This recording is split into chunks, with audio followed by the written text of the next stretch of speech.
Hello students, good afternoon. कैसे हो आप सब लोग। मैं आपका आज एक बार फिर से स्वागत करता हूं मेरे ऑनलाइन यूट्यूब चैनल पे जिसका नाम है इनसाइक्लोपीडिया ऑफ स्टडी। बेसिकली हम हिस्ट्री सब्जेक्ट पढ़ रहे थे और हिस्ट्री में हमने कल खिलजी एम्पायर या खिलजी वंश तक पढ़ा था, जो लास्ट रहा है आपका 1320 1320 तक। उससे आगे स्टार्ट करते हैं। इसके बाद दिल्ली सल्तनत में राज करने वाली तीसरी डायनेस्टी या तीसरा वंश रहा है आपका तुगलक वंश। तुगलक डायनेस्टीज ने 94 ईयर्स 94 साल तक राज किया है। 1320 1320 ईस्वी से लेकर के 1414 ईस्वी तक राज करने वाली डायनेस्टी रही है तुगलक डायनेस्टी। फर्स्ट, अगर क्वेश्चन ये अराइज होता है कि दिल्ली सल्तनत में वो कौन सा वंश था जिसने सबसे लंबे समय तक राज किया, तो बिल्कुल सही है, सबसे लंबे समय तक राज करने वाला वंश है आपका तुगलक और इनका राज रहा है हमारा 94 ईयर्स 94 साल तक। देखिएगा, तुगलक वंश के फाउंडर, इस वंश के संस्थापक रहे हैं गाजी मलिक। गाजी मलिक, मैंने आपको बताया था, ये सेनापति रहे हैं अलाउद्दीन खिलजी के। गाजी मलिक ने 8 सितंबर 1320 को तुगलक वंश की स्थापना की। गाजी मलिक गयासुद्दीन तुगलक के नाम से राजगद्दी पे बैठे। इन्होंने 1320 से लेकर के 1325 ईस्वी तक राज किया। देखिएगा, हम पढ़ते हैं गयासुद्दीन तुगलक के बारे में। वास्तविक नाम था गाजी मलिक। 5 साल तक रूल किया, 1320 से 1325। First, he is the commander of Alauddin Khilji. आपको पता है, सबसे इम्पोर्टेंट है, ये सेनापति रहे हैं किसके? अलाउद्दीन खिलजी के। First point. सेकंड, इन्होंने दिल्ली के पास एक नए शहर की स्थापना की जिस शहर का नाम था तुगलकाबाद। अगर आप पुरानी दिल्ली से मेरठ की तरफ जाओगे तो आपका रेलवे स्टेशन आता है तुगलकाबाद, और तुगलकाबाद को इसने अपनी कैपिटल या राजधानी भी बनवाया। थर्ड, हिस्ट्री में पहला ऐसा मुस्लिम राजा जिसका बहुत ही जेनरस नेचर या हिंदी में उदार दृष्टिकोण रहा है हिंदुओं के प्रति। याद रखिएगा, ये थे तो मुस्लिम, लेकिन पहले ऐसे राजा थे जिनका बहुत ही लिबरल नेचर या उदार दृष्टिकोण रहा है हिंदुओं के प्रति। इन्होंने हिंदुओं के लिए अपने साम्राज्य में सबसे पहले नहरों का निर्माण करवाया। याद रखिएगा, अगर आपसे हिस्ट्री में ये पूछा जाए कि इतिहास का वो कौन सा राजा रहा है जिसने सबसे पहले नहरों का निर्माण करवाया, तो नहरों का निर्माण सबसे पहले करवाने वाले राजा रहे गयासुद्दीन तुगलक। बेसिकली ये नहर उन रीजन्स में, उन क्षेत्रों में ज़्यादा थी जहाँ पे हिंदू पॉपुलेशन काफ़ी रहा करती थी। चूँकि इसका हिंदुओं के प्रति बहुत ही अच्छा दृष्टिकोण था, यही रीज़न था कि मुस्लिम धर्मगुरुओं से इसके संबंध बहुत ही ज़्यादा खराब रहे हैं। आपको पता है, दिल्ली जहाँ पे हज़रत निज़ामुद्दीन औलिया हज़रत निज़ामुद्दीन औलिया एक बहुत ही प्रसिद्ध सूफ़ी संत रहे हैं। हज़रत निज़ामुद्दीन औलिया के साथ बीटर रिलेशन, कटु संबंध रहे हैं किसके? गयासुद्दीन तुगलक के।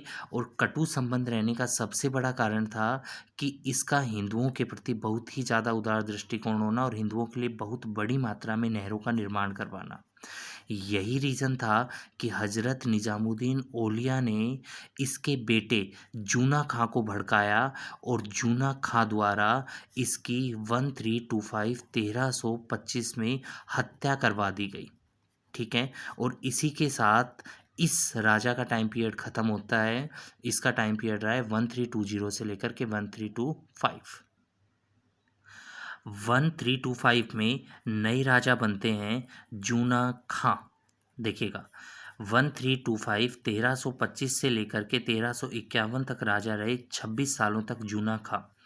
अगर मैं बात करूं जूना खां, ये जब राजगद्दी पे बैठे तब ये मोहम्मद बिन तुगलक के नाम से राजगद्दी पे बैठे। याद रखिएगा, इन्हें शॉर्ट फॉर्म में MBT मोहम्मद बिन तुगलक कहा गया है।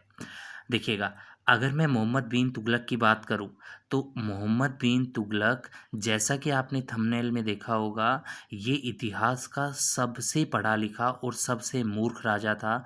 ये मूर्ख इसलिए था क्योंकि एजुकेटेड बहुत ही ज़्यादा था। इसीलिए इस व्यक्ति को इतिहास का सबसे एजुकेटेड, सबसे पढ़ा लिखा और सबसे मूर्ख राजा कहा गया है। क्यों कहा गया है, इसके बारे में मैं आपको बताऊंगा। देखिएगा, जूना खां मोहम्मद बिन तुगलक के नाम से राजगद्दी पे बैठा। 1325 से लेके 1351 एडी तक इसने राज किया और इसे हिस्ट्री का सबसे पढ़ा लिखा और सबसे मूर्ख राजा कहा गया है। क्यों कहा गया है?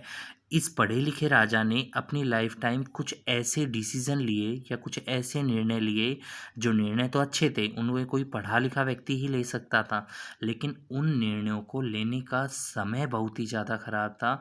यही कारण था कि इसके सभी के सभी वो निर्णय फ्लॉप साबित हुए, इसीलिए ही इसे इतिहास का सबसे मूर्ख राजा कहा गया है। देखिएगा, अगर मैं बात करूं इसके द्वारा लिए गए कुछ एक महत्वपूर्ण निर्णय, कुछ एक इम्पोर्टेंट डिसीजंस जो इसने लिए। फर्स्ट, इंक्रीज इन टैक्स, या हिंदी में कर में वृद्धि। राजा ने अपने साम्राज्य में कर में वृद्धि कर दी। बिल्कुल सही है, साम्राज्य पैसे से चलता था और पैसा आपका कलेक्ट होता था टैक्स से। लेकिन राजा ने अपने साम्राज्य में टैक्स में इंक्रीमेंट उस समय किया जिस समय पूरे के पूरे साम्राज्य में फैमाइन या अकाल पड़ा हुआ था। लोगों के पास खाने को अनाज नहीं था और राजा ने कर में वृद्धि कर दी। ये इसका सबसे गलत डिसीजन रहा। सेकंड, टोकन करेंसी, सांकेतिक मुद्रा। देखिएगा, बहुत बार क्वेश्चन आएगा, टोकन करेंसी या हिंदी में सांकेतिक मुद्रा जारी करने वाला राजा कौन सा रहा है? तो टोकन करेंसी जारी करने वाला रीजन राजा रहे हैं मोहम्मद बिन तुगलक। टोकन करेंसी का क्या मतलब है? बेसिकली इसके टाइम पीरियड में सबसे ज़्यादा सिल्वर और गोल्ड कॉइन्स बनाए जाते थे, सोने और चांदी के सिक्के। राजा बहुत ही एजुकेटेड था, उसे लगा कि इस तरीके से सिल्वर और गोल्ड के सिक्के बनते रहे तो इससे ये प्रीशियस या बहुमूल्य धातुएं तो ख़त्म हो जाएगी। तो राजा ने सोचा कि क्यों ना इनकी जगह पर और कॉपर या हिंदी में तांबे के सिक्के बनवाए जाएं। देखिएगा, उस समय सिक्कों के ऊपर कोई सिक्योरिटी फीचर नहीं होता था, सिक्कों का एप्रोप्रिएट एक साइज होता था और उस समय लोगों के पास घरों में कॉपर या तांबा बहुत ही ज़्यादा होता था। लोगों ने अपने घरों में ही तांबे को पिघला पिघला करके सिक्के बनाने शुरू कर दिए। राजा को बाद में पता लगा कि लोग फोर्स्ड या जाली करेंसी बना रहे हैं अपने घरों में। तो राजा ने क्या किया, राजा ने कहा कि जितने भी कॉपर के सिक्के हैं उनको वापस लो और उनके कंपैरेटिवली सिल्वर और गोल्ड के सिक्के उन लोगों को जारी कर दो। लोगों ने दिन रात करके अपने घरों में कॉपर के सिक्के बनवाए और अगले दिन वो जा करके उसको सिल्वर या गोल्ड में बदलवा लेते थे। और ऐसा करते हुए इस मूर्ख ने अपने पूरे के पूरे ट्रेजर या खजाने को खाली कर दिया। इसीलिए भी इसे इतिहास का सबसे मूर्ख राजा कहा गया है। Third, change in capital. Change in capital मतलब राजधानी में परिवर्तन। देखिएगा, चेंज इन कैपिटल की बात करूं तो उस समय राजा रूल करते थे दिल्ली में, लेकिन साउथ इंडिया, दक्षिणी भारत में एक जगह थी देवगिरी। याद रखिएगा, हमने कल भी पढ़ा था देवगिरी, अलाउद्दीन खिलजी में। देवगिरी जो जगह थी वो साउथ इंडिया में है। तो राजा ने सोचा कि दिल्ली से मैं पूरे के पूरे इंडिया को एडमिनिस्ट्रेट नहीं कर सकता, तो क्यों ना मैं अपनी कैपिटल को साउथ इंडिया में चेंज कर लूँ ताकि मैं दक्षिणी भारत को अच्छे तरीके से एडमिनिस्ट्रेट कर सकूँ। और इसने कैपिटल को दिल्ली से चेंज कर लिया देवगिरी।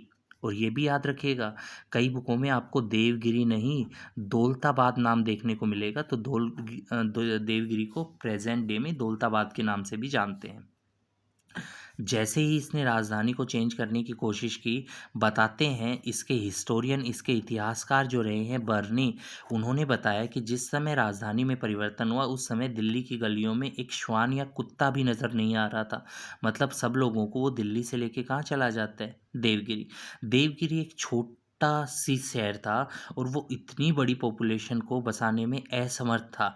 यही रीज़न था कि जब लोग वहाँ पे गए तो वहाँ पे ना कोई व्यवस्था, वहाँ पर कुछ नहीं था और धीरे धीरे लोगों को खाने पीने की किल्लत होने लगी और इसी की वजह से वहाँ पे भुखमरी के हालात पैदा हो गए। जैसे ही लोग मरने लगे तो राजा ने कहा कि वापस दिल्ली की तरफ चलते हैं और राजधानी देवगिरी से फिर शिफ्ट कर ली गई। क्या? दिल्ली। जितने लोग देवगिरी गए थे उससे आधे लोग भी वापस दिल्ली नहीं आए। ये भी इसका सबसे गलत डिसीजन था। इन कुछ इसी डिसीजंस की वजह से इसे इतिहास का सबसे मूर्ख राजा कहा गया है। कुछ इम्पोर्टेंट काम भी इसने किए। फॉर एग्जाम्पल दीवान ए कोही, दीवान ए कोही का मतलब होता है एग्रीकल्चर डिपार्टमेंट या हिंदी में कृषि विभाग। ये पहला ऐसा राजा था जिसने सबसे पहले एग्रीकल्चर डिपार्टमेंट या कृषि विभाग की शुरुआत की। सेकंड, बहुत बार एग्जाम में क्वेश्चन आता है, बार बार क्वेश्चन आता है कि वो कौन सा राजा था, मुस्लिम राजा, जिसने सबसे पहले होली फेस्टिवल को सेलिब्रेट किया था, होली के त्यौहार को मनाया था, ताकि हिंदू मुस्लिम्स में यूनिटी या एकता को एस्टेब्लिश किया जा सके। तो होली के फेस्टिवल को मनाने वाले भी पहले राजा रहे मोहम्मद बिन तुगलक। एक चीज़ और, ये हिस्ट्री के इतने कमज़ोर राजा थे कि इनके इन्हीं गलत डिसीजंस की वजह से, जिसे हम साउथ इंडिया कहते हैं, जिसे हम दक्षिणी भारत कहते हैं, दक्षिणी भारत में बेसिकली दो इंडिपेंडेंट किंगडम्स या स्वतंत्र राज्यों की स्थापना हो गई, जिसमें से एक का नाम था विजयनगर और दूसरे किंगडम का नाम था बहमनी। और धीरे धीरे जो दिल्ली सल्तनत एक बहुत बड़े रीजन पे रूल करती थी, अब उसके हाथ से साउथ इंडिया का पोर्शन चला गया, एक बहुत कम रीजन में रूल करने लग गई दिल्ली सल्तनत। मतलब इस राजा के गलत डिसीजंस की वजह से दिल्ली सल्तनत का एरिया या क्षेत्रफल लगभग घट करके आधा रह गया। साउथ इंडिया का कोई भी हिस्सा दिल्ली सल्तनत का भी हिस्सा नहीं था। थर्ड, इसी के समय एक बहुत ही फेमस ट्रैवलर, एक विदेशी यात्री भारत आया था, इबन बतूता। इबन बतूता कहाँ से थे? मोरक्को। मोरक्को आपका कहाँ पे? अफ्रीका। देखिएगा, जिन लोगों को नहीं पता मैं उनको बता दूं, आपने नोरा फतेही का तो नाम सुना ही होगा। नोरा फतेही, है ना, आपकी कहाँ से है? मोरक्को से। और मोरक्को किस में? अफ्रीका। तो वहाँ का एक बहुत ही फेमस ट्रैवलर था इबन बतूता, जो कि 1300 1333 में 1333 में दिल्ली आया था। किसके टाइम पीरियड में? मोहम्मद बिन तुगलक। इबन बतूता ने एक बुक भी लिखी है, जिस बुक का नाम है रेहला। रेहला या इसी बुक का नाम है सफ़रनामा। रेहला या सफ़रनामा बेसिकली ये एक ट्रैवल डायरी है। सफ़र के दौरान उसने जो जो चीज़ें मोरक्को से दिल्ली आते समय देखी, उसने एक बुक में लिख दी, और उसी बुक का संग्रह ही कहलाया आपका क्या? रेहला। तो ये बुक लिखी गई इबन बतूता के द्वारा। 20 मार्च 1351 को मोहम्मद बिन तुगलक की मृत्यु हो जाती है, और जिस दिन इस मूर्ख या सनकी राजा की मृत्यु हो जाती है, उस दिन इसके हिस्टोरियन या इतिहासकार बर्नी लिखते हैं कि अंत में लोगों को राजा से और राजा को लोगों से मुक्ति मिली। देखिएगा, बेसिकली अगर मैं बात करूं तो इसने ये कहा कि जो लोग थे वो राजा से परेशान थे, और राजा किससे परेशान थे? लोगों से। और इसी के साथ मोहम्मद बिन तुगलक का 26 साल का कार्यकाल 20 मार्च 1351 को क्या हो जाता है? समाप्त। मोहम्मद बिन तुगलक की डेथ होने के बाद उसके चचेरे भाई राजा बने, जो थे फिरोज शाह तुगलक। फिरोज शाह तुगलक 1351 1351 से लेकर के 1389 1389 तक राजा रहे हैं फिरोज शाह तुगलक। फर्स्ट, याद रखिएगा, ये चचेरे भाई कज़न थे किसके? मोहम्मद बिन तुगलक के। अगर मैं बात करूं तो आगे आप पढ़ोगे मुगल्स के बारे में, और मुगलों में एक बहुत ही पावरफुल राजा रहे हैं, जिन राजा का नाम रहा है अकबर।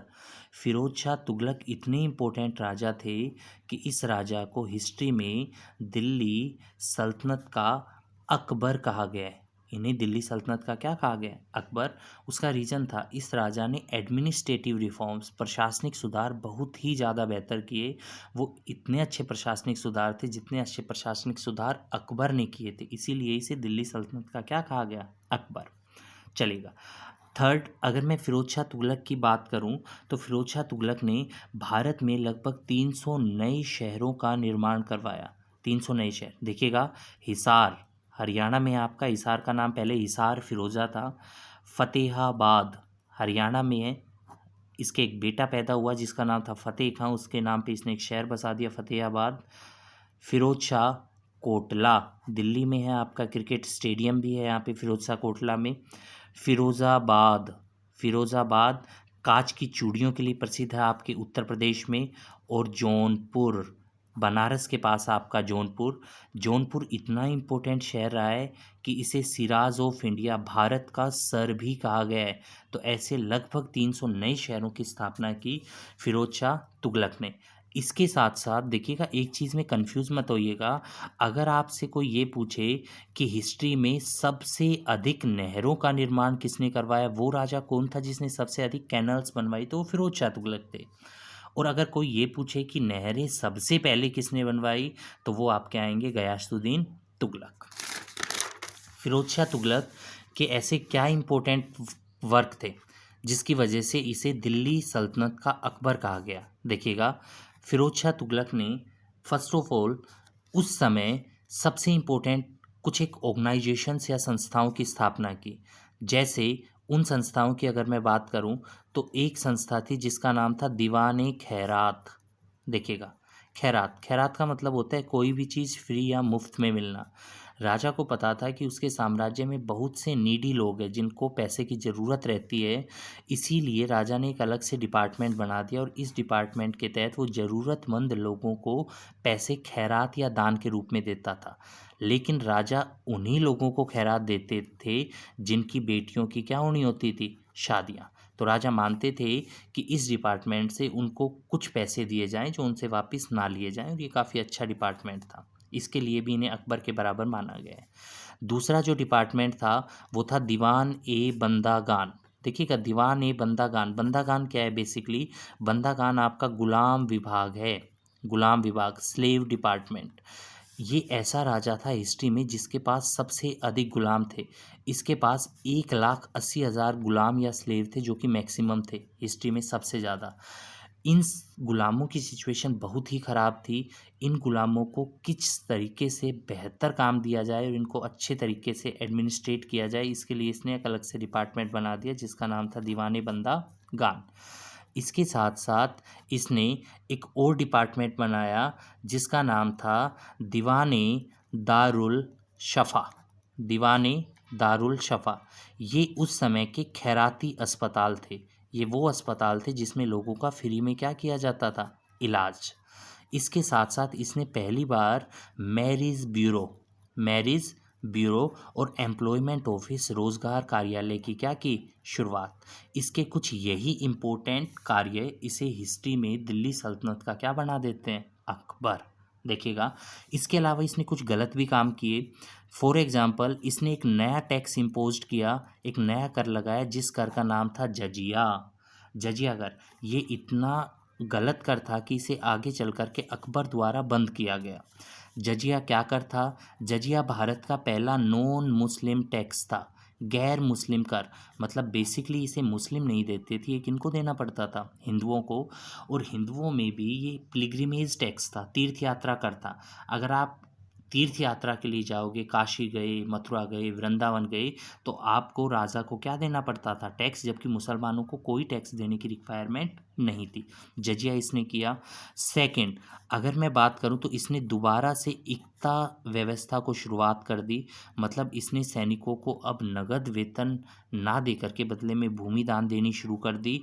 और इसकी सेना करप्ट, या इसकी सेना में भ्रष्टाचार सबसे क्या रहा है, ज़्यादा। क्यों? क्योंकि इसने अपनी सेना में हेरिडिटी या वंशवाद को बढ़ावा दिया कि जो आर्मी में है अब उनके बच्चे ही आर्मी में जा सकते हैं। इसके कुछ इस कार्यों की वजह से ही इसको इतिहास में क्रिटिसाइज किया जाता है, लेकिन इसके कुछ प्रशासनिक सुधार की वजह से इसको इतिहास काल में दूसरा क्या कहा जाता है, अकबर। आगे कई बार एग्जाम में क्वेश्चन आता है कि जो आपकी कुतुब मीनार है उसकी 5वीं मंजिल का निर्माण किसने करवाया। तो हमने पढ़ा है कि उसकी 5वीं मंजिल किसने बनवाई है, इल्तुतमिश।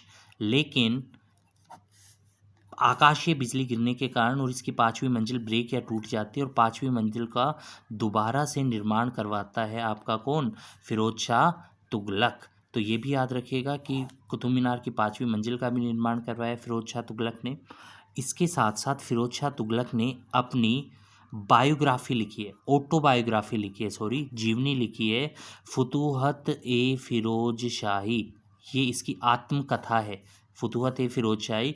और इस फुतूहत इस फिरोज शाही को इसने टर्किश या तुर्की भाषा में लिखा गया, तुर्क भाषा में लिखा है, फुतूहत ए फिरोज शाही। इसके साथ साथ इसने हिस्ट्री में 2 नए क्वाइंस या 2 नए सिक्के चलवाए। एक सिक्के का नाम था आधा और एक सिक्के का नाम था भिख। देखिएगा, आधा का मतलब होता है बेसिकली आधा, 1/2, और बिग का मतलब होता है 1/4। अगर आपने पढ़ा हो हिस्ट्री में, एक सिक्का चलवाया था तांबे का जीतल, किसने चलवाया था? इल्तुतमिश ने।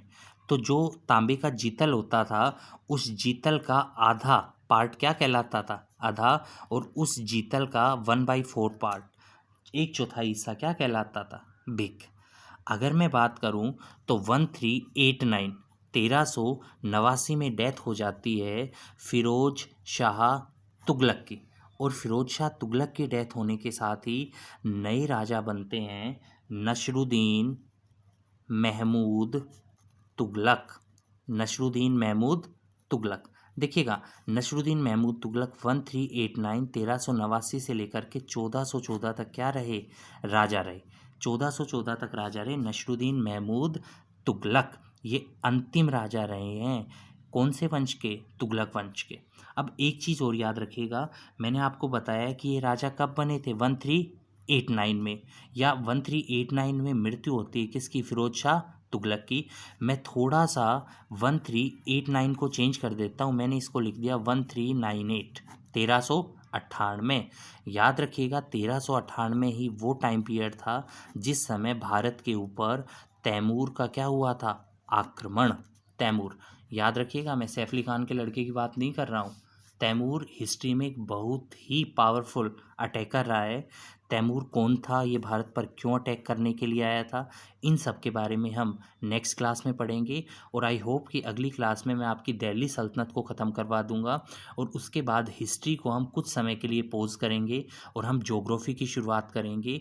और इसके अलावा भी अगर आपको कोई लगता है कि हमको और ट्यूशन्स जैसे 6 से 12 या फिर इसके अलावा और कोई वीडियोस बनानी चाहिए, सो प्लीज़ आपके सजेशंस हमेशा वेलकम है, थे और रहेंगे। सो प्लीज़ आप हमें सजेस्ट कीजिएगा ताकि हम आपको बेटर से बेटर कंटेंट प्रोवाइड कर सकें।